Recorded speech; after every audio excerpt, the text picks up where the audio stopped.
Hello, hello, hello! Gagawa tayo ngayon ng coconut macarons at yan ang ating mga ingredients. Ihanda na natin yan.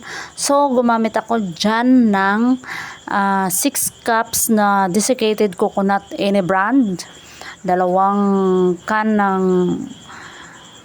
condensed milk any brand. Tapos 1 teaspoon ng baking powder. 1 cup na all-purpose flour.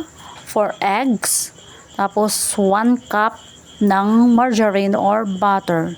Yan ang ating ginamit kasi ayoko nang matamis. Actually, may sugar yan siya. Kaya lang, na-cancel ko yung sugar. Ayoko kasi ng matamis. Kasi yung condensed milk is sobrang tamis na yan. So, dagdagan mo pa ulit ng sugar. Wala na. Unang kagat, insulin agad. So ayaw natin yan kasi mahal ang magpapagamot ngayon. Mahirap na magkasakit. So minikos-mikos ko lang dyan ang aking mga ingredients. Madali lang yan gawin. Tapos yung aking molders dyan, yung may una akong molders, 20 pieces.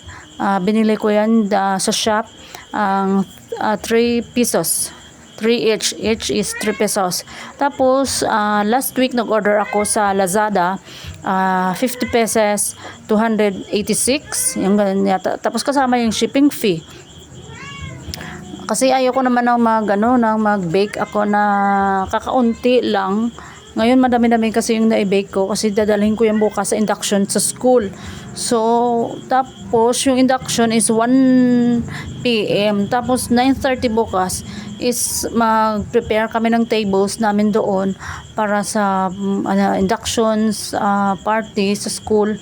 So, binake ko na siya kanina. 2 p.m. ako nag-start nag-bake. Tapos ako mga 5 yata or 4:30. So, kailangan ko nang i-prepare ngayon bago pa okay na bukasan pa. Ayoko naman bukas kasi hagol na ko sa oras. Tapos, yung ginamit ko dyan na mga sangkap is pang low budget lang yan.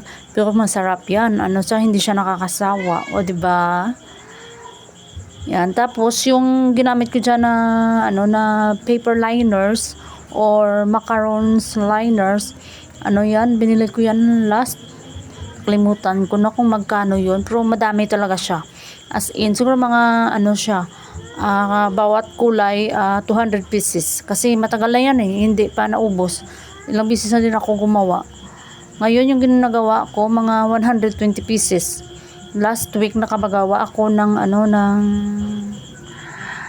pack lang, 60 pieces. So ngayon nakagawa ako ng 2 packs, 120 pieces.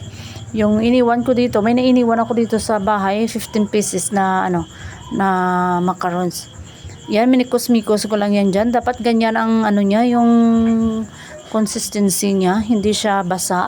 Tapos basta ganyan lang Yan, sundin nyo lang yung mga ingredients dyan kung ilan, makukuha nyo yan.